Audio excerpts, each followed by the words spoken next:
Muy bienvenidos todos a un nuevo programa aquí en el Roco Peruano. Mi nombre es Andy Rodríguez Córdoba y nos conectamos desde Perú con un invitado súper especial a quien agradecemos su presencia en nuestro canal. Hablamos del padre Javier Olivera Rabasi, director del portal Que No Te La Cuenten, doctor en filosofía, doctor en historia, profesor universitario y sobre todo un soldado de Jesucristo, un sacerdote. Muchas gracias, padre Javier, por aceptar esta entrevista. Por favor, Andy, aquí estamos. Feliz Navidad para todos, especialmente ahora en la octava de Navidad.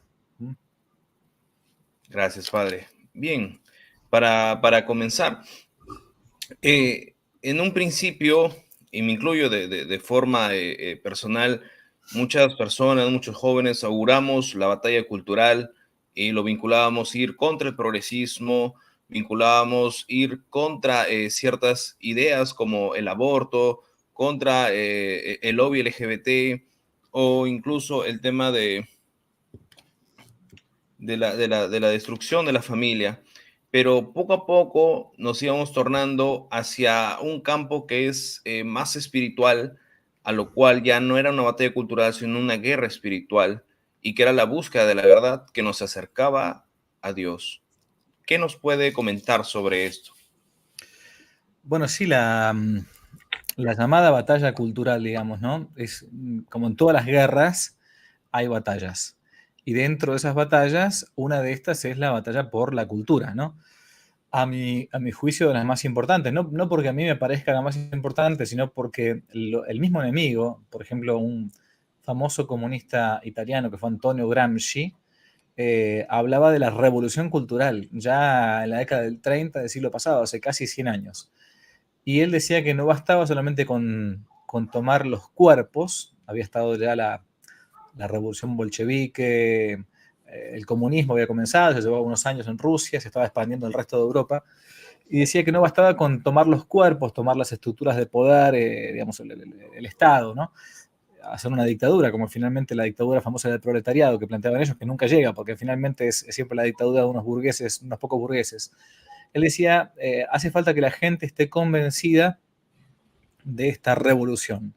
Y eso no se logra a fuerza de bayonetas, a fuerza de fusiles, ¿no? Hace falta conquistar las inteligencias.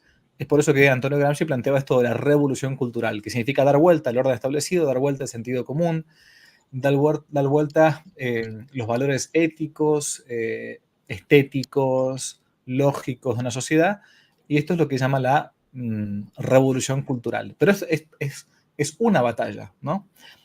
Está después la batalla del ámbito político, que algunos lo darán por su propia vocación, la batalla en el ámbito, no sé, educativo, en el ámbito económico, pero la guerra de fondo siempre es espiritual, es una guerra del espíritu, una guerra que si uno lo quiere reducir a términos evangélicos, o sea, al evangelio mismo, es de Dios contra el mundo. Quien no está conmigo está contra mí, dice nuestro Señor Jesucristo, quien no recoge conmigo desparrama. Es por eso que si bien la batalla, una de las tantas batallas en esta guerra que uno puede hablar hasta teológica, ¿no? De las dos ciudades de San Agustín, del amor a Dios hasta el desprecio de uno mismo, la Jerusalén celeste, y el amor a uno mismo hasta el desprecio de Dios, la Babel, la Babilonia, la confusión terrena. Bueno, la guerra de fondo es una guerra teológica, una guerra, por eso, espiritual, aunque la batalla en concreto se da por el ámbito de la cultura, en la filosofía, en las artes, en las lenguas, en la semántica, en los medios de comunicación, en las manifestaciones del hombre, digamos, ¿no? Esa batalla cultural se enmarca dentro del ámbito de esa guerra gigantesca que es eterna, por cierto, o al menos desde que comienza la creación de los primeros ángeles, que es la guerra que uno puede llamar teológica o espiritual. Uh-huh. Correcto, correcto, padre. Y como bien mencionado, ¿no? El rol fundamental de la iglesia en estos tiempos de la sociedad y justo que va de la mano al tema de la guerra espiritual, porque estamos hablando de, como bien mencionaba, el tema teológico, eh, pero la iglesia como de alguna forma a lo largo de su historia se ha visto marcada por ciertas revoluciones que han ido de alguna forma dividiéndola. Bueno, esas revoluciones que han hecho dividir la iglesia es lo que se conocen como las tempestades o las herejías, ¿no? Hay un famoso libro en varios volúmenes de un gran sacerdote argentino jesuita de los buenos, el padre Alfredo Sáenz, ¿no? Un gran jesuita, que tiene un libro, probablemente su obra más importante para mí, que escribe al final de su vida. Yo le debo mucho porque yo descubrí gran parte de mi vocación con el padre Alfredo Sáenz. Se llama La nave y las tempestades. Es una especie de un compendio de historia de la Iglesia a lo largo de las persecuciones y de las herejías que ha sufrido la Iglesia, ¿no? Estas revoluciones internas muchas veces, o sea, significa desde adentro, como pudieron ser la herejía de los primeros judaizantes, aquellos que decían que uno tiene que venir del judaísmo para poder ser cristiano, cosa que está errada, o la herejía de los arrianos, que planteaban que Jesucristo era Dios, pero que no era, mejor dicho, era hombre, pero no era Dios. Después las herejías o las invasiones grandes de los bárbaros, que hicieron dividir mucho al Imperio Romano y también a la Iglesia.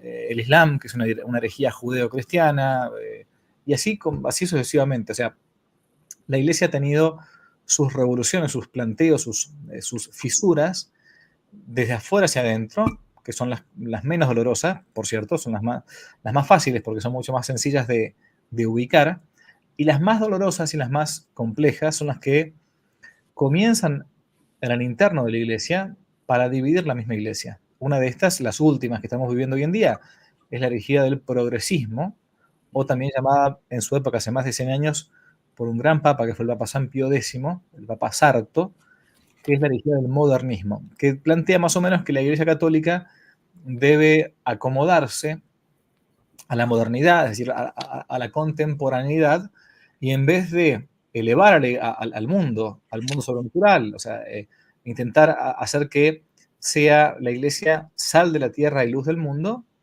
termina intentando esta herejía, termina mimetizarse, o sea, acomodarse con el mundo, ayornarse, como se dice también, no tanto para elevar al mundo y para salvarlo, y salvar las almas, sino más bien para ser una parte más de ese mundo mundano. O sea, estoy hablando del término mundo en el sentido peyorativo de la expresión, ¿no?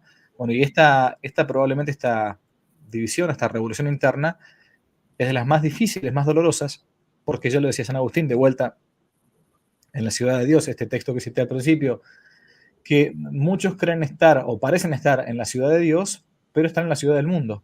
Muchos creen o parecen o tienen carnet de ciudadanía de Jerusalén, pero en realidad son babilonios, son babilónicos. Y otros al revés, muchos parece que son mundanos, pero a veces son más católicos que los que están bautizados, ¿no? Es una paradoja que planteaba San Agustín ya en los primeros siglos de la Iglesia Católica. Bueno, pero la revolución interna es de las más complejas y las más dolorosas y las más difíciles, pero como San Pablo narra y dice, es necesario que haya herejías, que haya herejes, dice él. Oportet esse hereses, ¿no?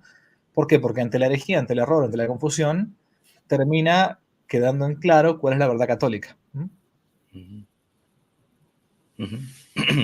Interesante. Interesante que con lo que cierra esa intervención. Es muy cierto lo que comenta, padre. Y justo en lo que iba mencionando, me hace recordar a ciertas frases que muchas veces la gente comenta, y es como que decir, yo creo en Dios y es el mismo para todos. Lo comparto como si fuera un concepto ecumenista. ¿Usted qué opina con respecto a esto? Bueno, es una expresión típica, aún entre un montón de católicos, ¿no? Es más, te diría más, aún entre algunos curas un poco trasnochados que no han tenido un buen seminario o han tenido una formación decadente. O sea, la primera parte de la expresión está muy bien, Dios es uno solo. O sea, Dios no hay varios dioses, hay un solo Dios y no hay otro Dios fuera del Dios verdadero. Plantear muchas divinidades ya es un problema lógico, filosófico que se resuelve fácilmente. Si hay varios, bueno, hay una diferencia de más y de menos, si hay uno que es más y otro es menos, bueno, ergo, el de arriba es Dios, el de abajo no es Dios. En todo caso será como decían los griegos o los romanos, un semidios o un héroe o un ángel, simplemente una criatura inferior. Bien, si hay un Dios, es un Dios único. Bien. Ahora, si ese Dios único se reveló, ese es el problema de fondo. Si ese Dios único se reveló, y si ese Dios único a su vez es la verdad misma, porque es la realidad misma, es el ser mismo, y se reveló, no puede haberse revelado de modos distintos en distintas religiones, porque estaría yendo contra su propio principio, que es la verdad misma. Porque se habrá revelado de un modo a los cristianos y decimos entonces que Dios es uno y trino, un solo Dios y tres personas distintas. O a los judíos, diciendo que Dios es imposible que se encarne, que se haga hombre. Para un judío la idea de la encarnación es algo imposible. Algo análogo sucede con los musulmanes. Y así con un montón de otras religiones. Entonces, si hay un Dios que es un Dios verdadero, y que es la verdad misma, solamente puede revelarse de modo verdadero. Y, por lo tanto, si vemos en la realidad que hay muchas personas que adhieren a diversas religiones, pues entonces, por lógica y consecuencia, tiene que haber una de estas religiones que sea la verdadera, si es que Dios se ha revelado.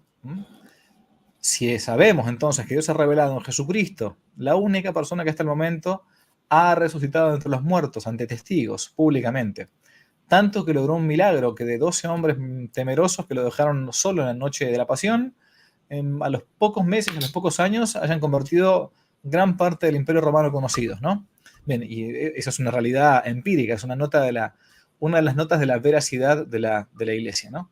Bueno, si entonces Dios se reveló, que es la verdad misma, en una religión, hay que ver cuál de estas religiones es la verdadera. Y si la religión verdadera es la católica, apostólica, romana, por lo tanto, y por una consecuencia lógica, el resto de las religiones son falsas. Porque la virtud de la religión es una virtud que depende de la virtud de la justicia, que hace que yo le dé a Dios el culto debido, ¿no? Y por lo tanto, como no hay virtud sin verdad, la virtud de la religión católica o es virtud o no es virtud. Si es virtud es porque es la verdadera. Si la verdadera es la musulmana, por lo tanto la católica es falsa. Y así sucesivamente. Entonces, esto de que Dios es uno solo pero que atiende en varias religiones, es una consecuencia en mala lógica de gente que no se ha puesto a pensar este tema. Si Dios se reveló y Dios existe, Dios es, y es la verdad suprema, solamente puede haber una sola religión verdadera. Porque si se ha revelado en muchas religiones, entonces no es un Dios verdadero, es un Dios mentiroso, es un Dios falso, que está confundiendo a la gente. Y no está buscando que la gente llegue a la verdad, que al final de cuentas es el mismo. Correcto, correcto, padre. Aquí justo hay un alegato que, bueno, que va de la premisa de la batalla cultural, y era como que nos juntamos católicos, se juntan protestantes, y hacemos un solo bando contra la bandera arcoíris, contra el progresismo. Sin embargo, reconocemos y partiendo de lo que asimismo comenta, que todo desemboca en una guerra espiritual. Obviamente estamos hablando de la Iglesia de Cristo y el resto de iglesias que fueron creadas por hombres. ¿De qué forma se podría en realidad cumplir aquello que se dice? ¿O de qué forma, como católicos, en realidad, más que ahondar en la lucha contra la bandera multicolor, podríamos en realidad luchar para que estos hermanos vengan a secar? Bien, yo esto recomiendo mucho un libro muy sencillo, muy fácil, conseguible gratuitamente en internet también, de un autor brasilero, es el doctor Plinio Correa de Oliveira. Plinio Correa de Oliveira. Él escribió un librito muy cortito llamado Revolución y Contrarrevolución, ¿no? Donde va explicando de modo muy sencillo, esto es un texto que es muy fácilmente legible, o sea, cualquiera lo puede leer, digo, va explicando lo que es la revolución que no nació hace 20 años o 50, ¿no? Que ya viene, por lo menos, viene, si queremos remontarnos hasta el pasado, en la época del nominalismo o del mundo o de la reforma, mal llamada reforma, la revolución protestante, bien, que es intentar dar vuelta, decíamos antes, el orden establecido. Esta revolución implica que uno tiene que intentar hacer una contrarrevolución, que no es hacer una revolución contraria, sino que es hacer justamente lo contrario de lo que la revolución con R mayúscula hace. Bueno, ¿cómo se hace una contrarrevolución? Obviamente con los principios bien plantados, ¿no?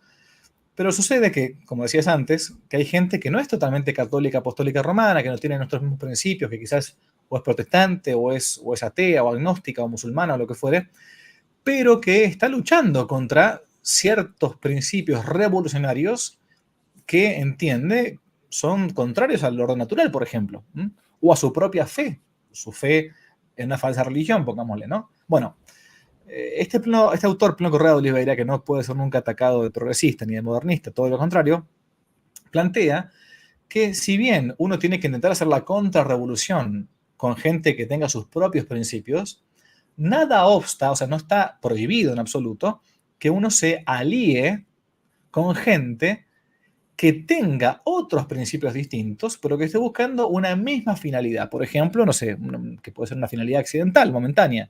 Vamos a intentar luchar a favor de la despenalización, perdón, vamos a intentar luchar en contra del aborto, para hacerlo fácil, ¿no? Bueno, un musulmán lo hará por sus principios del Corán, un judío por sus principios del Talmud o la Torá, un ateo por el orden natural, que sabe que está mal matar a un ser humano indefenso, bueno, lo hará por diversos principios, pero está de acuerdo con la finalidad, o sea, está de acuerdo con que el aborto está mal. Hay que intentar luchar contra esa ley inicua que tenemos en muchos países, que es el aborto, o la ideología de género, o acá la pedofilia, o lo que uno se le ocurra. A ver, da lo mismo acá. Bien, este doctor Plínio Correa de Oliveira tiene una expresión, un término muy interesante, que es, bueno, esta gente no es contrarrevolucionaria, porque de alguna manera tiene principios que están errados, que son de alguna manera revolucionarios. Por ejemplo, pueden ser comunistas, pueden ser liberales, puede ser lo que fuere. Pero están a favor de una finalidad en concreto. Por ejemplo, lucha contra el aborto, ideología de género, lo que fuere. Bueno, perfecto. Entonces, pueden ser, si bien no de los nuestros, pero sí perfectamente pueden ser aliados nuestros. Y a estos le llama Plínio Correa de Oliveira los semi-contrarrevolucionarios. O sea, no llegan a ser totalmente contrarrevolucionarios, ¿no? Pero son un pedacito, una parte, semi-contrarrevolucionarios. Entonces dice Plínio Correa de Oliveira, no hay ningún problema que uno se alíe con un liberal, con un comunista, con un transexual, con el que sea, siempre y cuando tengan ellos una buena finalidad y en el proceso no se haga nada que sea inmoral. Pero sí es necesario que uno se muestre ante ellos como católico y que es más, que intente y procure su propia conversión. Si yo me pongo a militar al lado de un liberal, sabiendo que el liberalismo es pecado y está mal, pero no intento convertirlo, no intento buscar la salvación de su propia alma y que se enmiende de sus errores doctrinales, por ejemplo. Y entonces, por lo tanto, necesariamente estoy cooperando con algo que está mal, porque a menos de modo implícito estoy dejando que el otro siga actuando con sus principios errados. Pero eso no quita que yo pueda hacer una acción en conjunto, una táctica en común con él, estos semi-contrarrevolucionarios, aunque no tengan exactamente mis mismos principios. Pero sí es necesario que yo busque siempre su conversión, que no prostituya mis propios principios, porque estoy con una persona que no piensa igual que yo, y que a su vez procure también que él se corrija de los errores que tenga. Pero no hay que decir que porque no piensa exactamente igual que yo, entonces no tiene que actuar junto conmigo, no tiene que seguir mis propias tácticas, o no podemos aliarnos, asociarnos, ¿no? Para una causa común. Eso no existe en la historia de la Iglesia. La Iglesia, incluso desde los primeros cristianos, muchos primeros cristianos eran consejeros de los emperadores, y los emperadores eran paganos, o sea, creían en divinidades falsas, ¿no? Pero estaban de acuerdo con ellos en las cosas buenas que tenían, y en las cosas malas marcaban su territorio, marcaban su perímetro. Correcto, correcto, padre. Otro punto importante, ¿qué se viene haciendo actualmente? Buscan en realidad la destrucción de la figura del hombre bajo diversas aristas en esta agenda multicolor, por así decirlo, y de qué forma en realidad la Iglesia está haciéndole frente a ello bajo su parte doctrinal. Bueno, la iglesia hay que definir qué es la iglesia, ¿no? Porque si la iglesia somos todos los bautizados es una cosa, si por iglesia entendés la iglesia jerárquica, o sea, sacerdotes, obispos, cardenales y papa, es otra cosa distinta. Entonces, la iglesia a nivel general somos todos, todos los que están bautizados forman parte de la iglesia católica, todos. Bien, desde el punto de vista doctrinal, ante esta revolución cultural que estamos viviendo, yo creo que tanto desde la iglesia como pueblo místico de Cristo, digamos, ¿no? Como también de aquellos que tienen algún cargo, algún funcionario eclesiástico, estamos bastante atrás en cuanto a la contrarrevolución cultural, ¿no? O sea, que el mundo, que que el enemigo de la iglesia, que el enemigo de la verdad, del bien, de la belleza, en esto nos lleva años, décadas, diría, kilómetros, ¿no? ¿Por qué? Porque nuestra formación doctrinal está cada vez más en crisis, nuestros seminarios, nuestras universidades católicas son cada vez con una formación más paupérrima, y entonces es necesario una vuelta a una verdadera inteligencia católica. Estamos mal formados de la catequesis, estamos mal formados después, por lo tanto, como sacerdotes, estamos mal formados después el día de mañana si alguien tiene algo en la cosa pública como políticos católicos o católicos que se dedican a la política. Entonces yo creo que en cuanto al análisis si tenemos que hacer una especie de receta, más que receta, de análisis médico, bueno, tenemos un paciente terminal, pero que todavía no está muerto, ¿m? Y que perfectamente puede retomar, porque ha habido momentos en la iglesia en que también ha habido grandes crisis, digamos, de falta de formación y todo. Yo ahora recuerdo así en voz alta nomás, pero después de la peste negra, en el siglo XIV, no había sacerdotes y bastaba con que uno tuviera 1 o 2 años de estudio para que lo ordenaran cura. Después de la Revolución Francesa había matado tantos, por tantos sacerdotes en Francia que se ordenaban muchos curas sin tener demasiada formación. Entonces, poco a poco después la iglesia se tiene que ir recuperando, pero uno de los problemas grandes es que hoy no damos respuesta a la altura del mundo, con grandes teólogos, con grandes laicos, líderes laicos bien formados. No estamos a la altura, a ver si me entiende la expresión, no estamos a la altura del mundo a nivel de formación. Correcto, padre. Bien, como para ir ya cerrando la entrevista, en realidad nuevamente le agradezco porque también con su entrevista cerramos el año, la verdad, aquí en el canal, la última entrevista del año, y aunque ha sido un año de muchos movimientos aquí, personalmente en nuestro país, de aquí de Perú, pero que siempre firmes con defender y mostrar las cosas como son, mostrando la verdad y más que todo, pues, defendiendo la verdad que para eso estamos llamados, la verdad de Cristo. Así Bien, es. padre, quisiera dar un espacio como para que usted nos comente desde esa contrarrevolución cultural que nos mencionaba, de qué forma podemos seguir nosotros, bueno, tanto la sociedad, las personas que nos están escuchando o personas que de alguna forma difundimos contenido, de qué forma podemos seguir haciéndole frente. Yo creo que nos podemos hacerle frente primero formándonos católicamente, como decíamos antes. O sea, no se queden con la fe del carbonero, con la fe que decía San Pablo, la fe elemental, la fe sencilla, la fe que uno recibe nada más que el catecismo cuando era pequeño.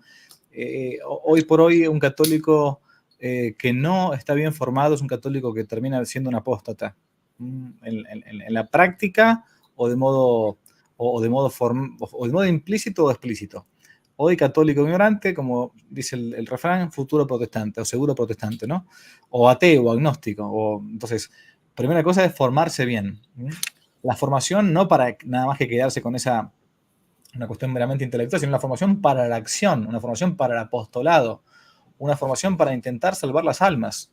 Acordémonos todos que el testamento de nuestro Señor Jesucristo antes de la subida de los cielos, las últimas palabras de nuestro Señor, que es lo que se encuentra en Marcos 16, es ir por todo el mundo, anunciar el Evangelio, bautizando a todas las personas y enseñándoles todo lo que yo les he enseñado.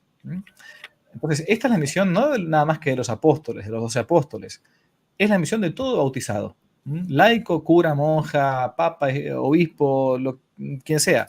Tenemos obligación de evangelizar, tenemos obligación de salvar nuestra alma en primer lugar y de intentar cooperar por la salvación de otras almas. Y para eso se forma con la formación y con la acción.